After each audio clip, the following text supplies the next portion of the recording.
Pemirsa, pemerintah akan menerapkan pajak minimum global sebesar 15% mulai tahun 2025 mendatang. Untuk itu, Kementerian Keuangan akan mengubah skema tax holiday untuk investor yang selama ini diterapkan.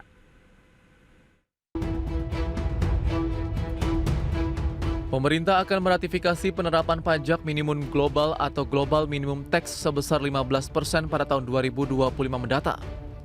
Adapun penerapan pajak minimum global 15% merupakan hasil kesepakatan Pilar 2 Global Anti-Based Erosion, di mana negara-negara G20 dan Organization for Economic Cooperation and Development atau OECD sepakat untuk menerapkan prinsip pajak minimum global sebagai langkah kritis untuk menanggulangi praktik perpajakan agresif dan perpindahan laba ke tempat dengan tarif pajak yang lebih rendah. Penerapan pajak minimum global bertujuan untuk mengurangi praktik perusahaan yang memindahkan keuntungan ke negara-negara dengan pajak rendah. Untuk meratifikasi perjanjian tersebut, Kepala Badan Kebijakan Fiskal Kementerian Keuangan Febrio Nathan Kacaribu menyatakan, pemerintah berencana mengubah skema tax holiday yang selama ini berlaku. Adapun di Indonesia, pajak penghasilan atau PPh badan saat ini ditetapkan sebesar 22%, sehingga pembebasan pajak yang bisa diberikan pemerintah yaitu sebesar 7% atau diperoleh dari pengurangan PPh badan 22% dan pajak minimum global 15%. Febrio mengakui penerapan kebijakan ini berpotensi mengurangi minat pengusaha berinvestasi di Indonesia.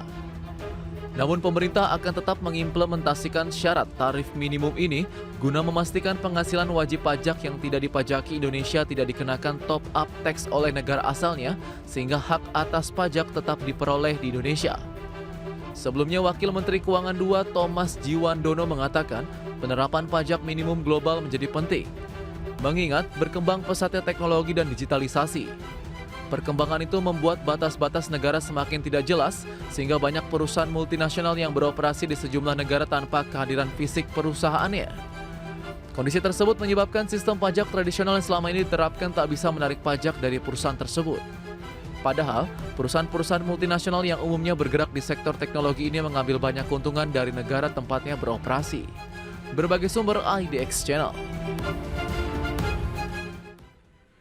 Dan pemirsa, untuk membahas tema menarik kita selanjutnya dengan efektivitas pengenaan pajak minimum global di Indonesia, sudah tersambung melalui Zoom bersama dengan kami ada Bapak Ruben Huta Barat selaku Deputi Direktur Center for Indonesia Taxation Analysis atau CITA, dan juga Bapak Sutrisno Iwantono, Ketua Bidang Kebijakan Publik Asosiasi Pengusaha Indonesia atau APindo. Kita akan langsung sapa saja.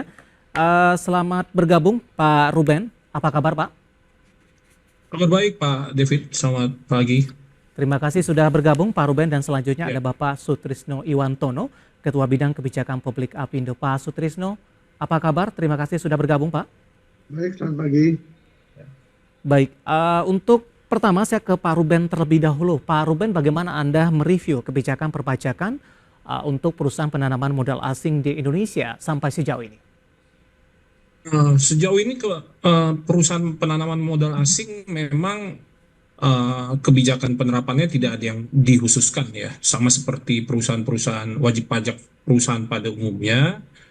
Cuma memang kekhasan dari perusahaan penanaman modal asing ini adalah mereka kan pada secara reguler melakukan transaksi juga, dapat melakukan transaksi juga dengan perusahaan afiliasinya yang di luar negeri, yang memungkinkan di situ terjadinya transfer pricing ya, praktek transfer pricing di mana ada resiko harga jual antar perusahaan yang dalam sepengendali ini ditentukan dengan nilai wajar ya. Namun juga sebetulnya pemerintah sudah menerapkan peraturan yang bisa mencegah terjadinya penghindaran pajak dengan mekanisme transfer pricing tersebut gitu. Sebenarnya itu saja kekhususan perusahaan penanaman modal asing di Indonesia, perlakuan peraturan perpajakannya dibanding dengan perusahaan penanaman modal dalam negeri ya. Demikian.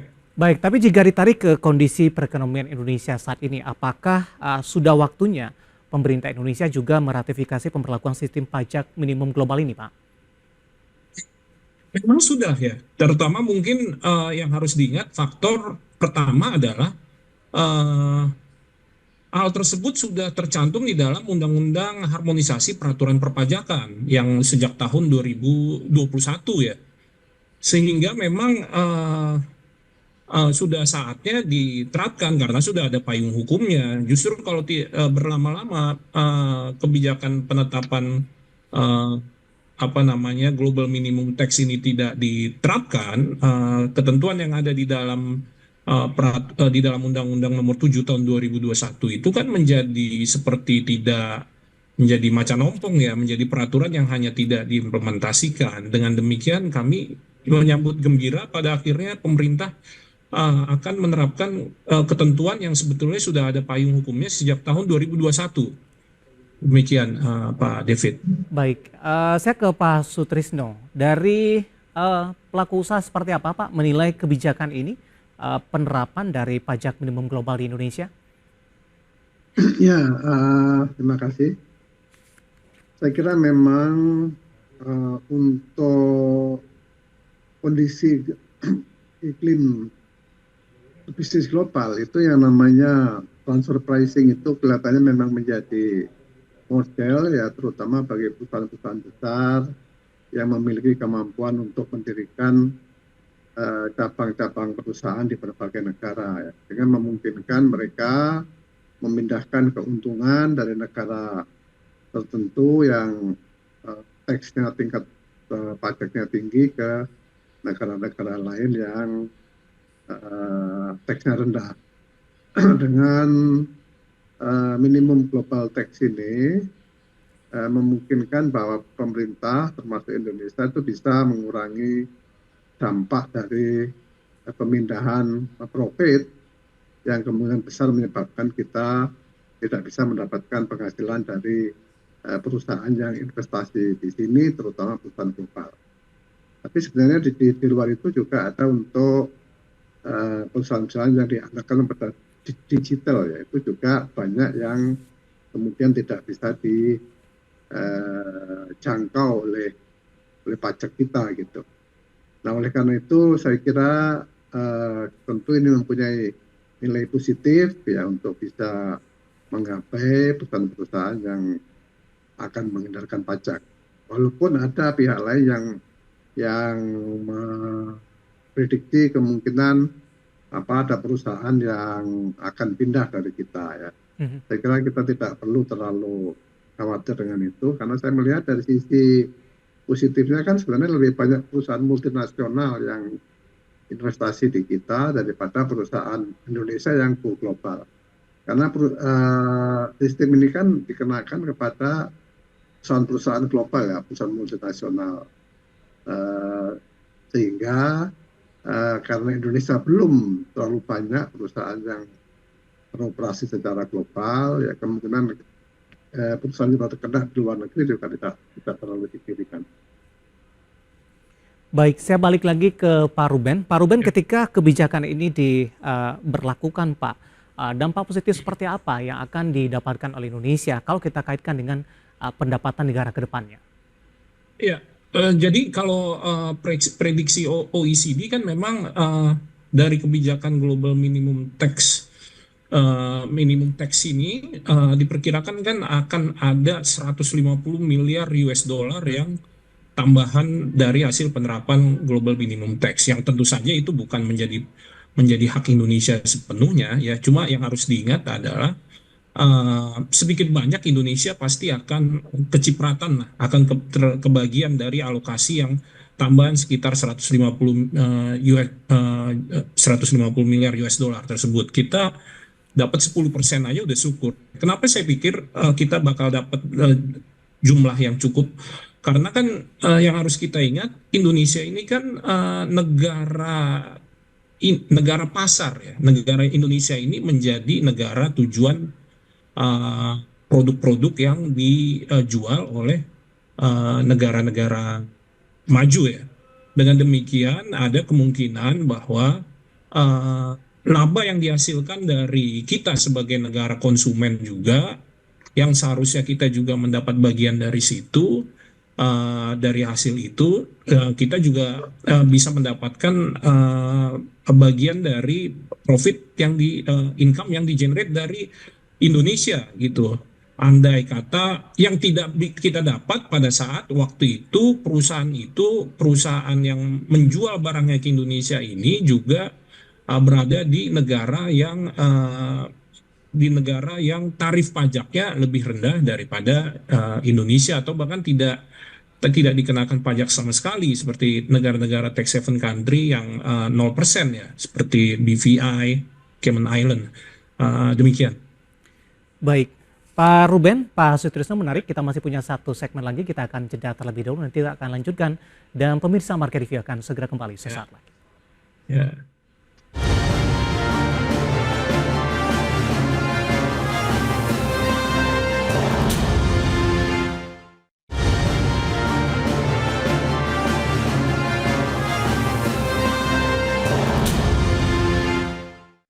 Dan pemirsa masih di Market Review, dan sebelum kita lanjutkan perbincangan, kita akan sampaikan terlebih dahulu beberapa informasi grafis yang berhasil dihimpun oleh tim redaksi kami. Langsung saja kita ke grafis yang pertama, pemirsa, kita akan coba lihat rasio pajak Indonesia terhadap PDB.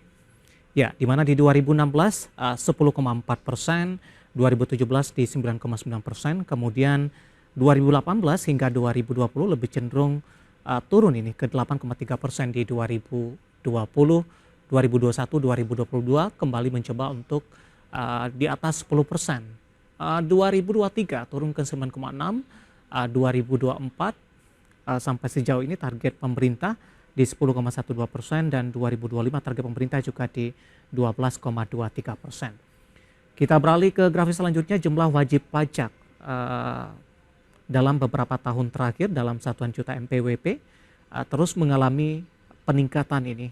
Dari berkisar 40 juta MPWP antara 2018 hingga 2020 naik ke 2021 di 66, 70 dan 72,46 juta MPWP di 2023. Kita beralih ke grafis yang terakhir, pemirsa, pendapatan negara dalam satuan triliun rupiah, target dalam APBN mulai dari 2018 hingga ke 2025. 2024 targetnya di 2.802,30 triliun, di 2025 tampaknya naik ini ke 3.005,10 triliun rupiah. Itu dia beberapa informasi grafis yang berhasil dihimpun oleh tim redaksi kami, dan semoga bisa menjadi salah satu referensi untuk Anda. Kita lanjutkan kembali perbincangan bersama Bapak Sutrisno Iwantono, Ketua Bidang Kebijakan Publik Apindo, dan juga Bapak Ruben Huta Barat, Deputi Direktur Center for Indonesia Taxation Analysis atau CITA ini. Baik, saya ke Pak Sutrisno terlebih dahulu.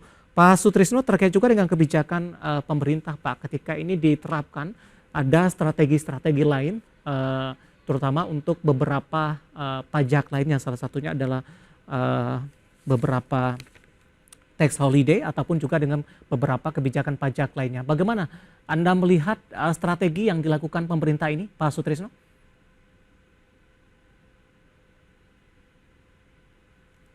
Halo Pak Sutrisno? Bisa dinyalakan kameranya, Pak? Iya, ya.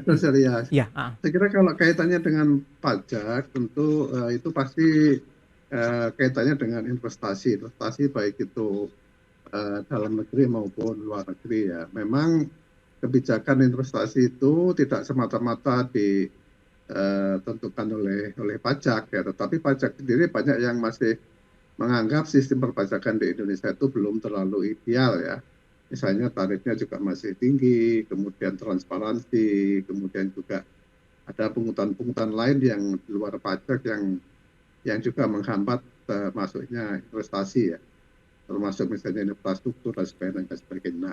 Nah, kita mengharapkan bahwa memang tax pajak kita itu kan masih rendah, ya, tax ratio kita itu rendah.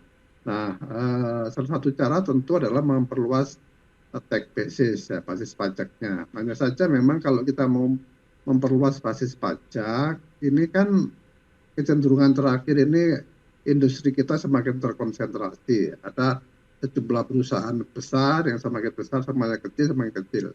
Nah, perusahaan yang sangat kecil kan tidak memungkinkan untuk dipajakin, sehingga untuk mendapatkan penghasilan pajak dari situ tidak cukup signifikan.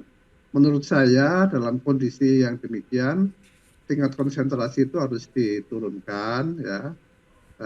dengan cara memperluas atau menumbuhkan pengusaha-pengusaha kelas menengah, supaya pengusaha kelas menengah itu menjadi sumber pajak yang baik ya. Selain tentu akan menciptakan lapangan kerja bagi masyarakat kita.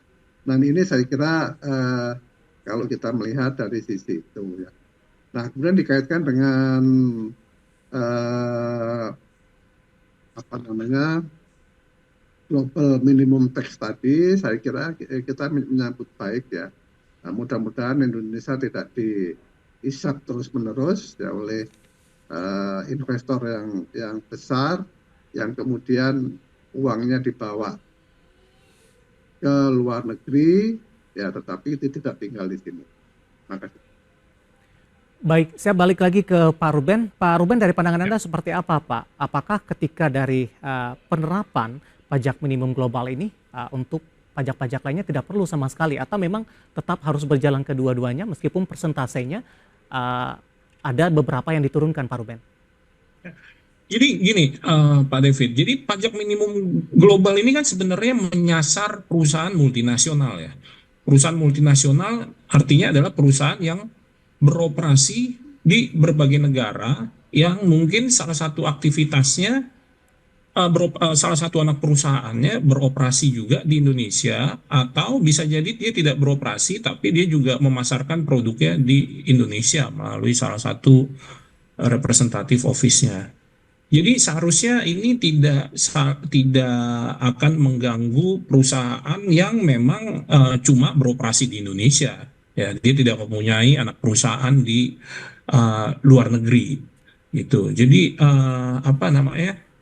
terkait tadi hubungannya dengan tax holiday, dengan adanya global minimum tax ini, pada dasarnya nanti tax holiday menjadi tax holiday yang bisa memberikan fasilitas pajak penghasilan hingga 0%, itu bisa menjadi, pada dasarnya bisa tetap diberikan, Pak, tapi nanti akan ada top up ya sampai akhirnya si pajak perusahaan yang mendapatkan tax holiday tersebut di negara yang mendapatkan tax holiday bisa dikenakan disuruh menambah bayar sebesar hingga maksimum 15% di negara tempat dia berdomisili. Jadi tujuannya global minimum tax ini kan sebenarnya untuk mencegah penghindaran basis pemajakan ke negara yang memberikan tax holiday atau memberikan tarif pajak atau bahkan tidak mengenakan pajak sama sekali, sehingga nanti praktek pemberian tax holiday atau pemberian tarif pajak yang serendah-rendahnya itu dapat ditangkal. Negara-negara tidak berlomba-lomba menurunkan tarif pajaknya. Jadi yang harus diingat bahwa kalaupun di Indonesia saat ini ada industri yang diberikan tax holiday, nanti ketika global minimum tax ini diterapkan, pada akhirnya dia tetap harus top up sebesar pajak penghasilan sebesar 15% dari laba bersihnya. Demikian kira-kira kaitannya dengan peraturan yang berlaku saat ini.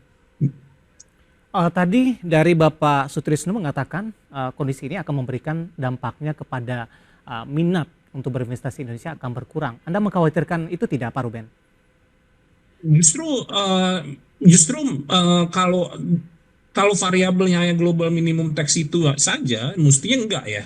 Karena pada akhirnya semua negara yang terikat dalam multilateral instrumen yang meratifikasi tersebut sudah menerapkan minimum tax 15%. Jadi dimanapun suatu perusahaan menempatkan perusahaannya di negara manapun, dia tetap akan subject to 15%. Jadi dia lokasi tidak lagi menjadi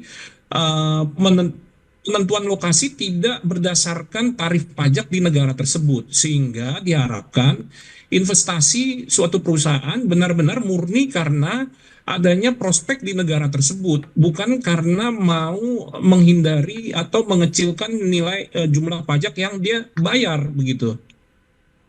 Baik, terakhir saya ke Pak Sutrisno kembali, singkat saja Pak, bagaimana Anda melihat penerapan pajak minimum global ini idealnya akan seperti apa, terutama di masa pemerintahan baru nantinya, Pak Sutrisno? Ya, saya kira yang penting kan ini sosialisasinya harus dilakukan dan kemudian mendengar juga semua pihak, ya jangan sampai nanti ketika itu dilaksanakan kemudian tidak mendapat dukungan dari berbagai pihak, ya. Karena pada prinsipnya kan ini bagus ya untuk bisa menghindari orang-orang yang ingin menyembunyikan keuntungannya ya di negara. Walaupun saya paham tadi saya katakan ada juga yang melakukan, karena bisa jadi yang multinasional itu akan pindah ke negara-negara yang tidak meratifikasi, misalnya kalau memang prospek ekonominya bagus di sana. Oleh karena itu seringkali ya saya kembali kepada masalah penerapan, ya seringkali kebijakan pemerintah di Indonesia ini kurang melibatkan para stakeholder ketika itu dikeluarkan. Karena ini kan cukup detail penerapannya, nanti juga harus transparan, ya. Baik. Harus dipahami oleh semua pihak aturan yang berlaku.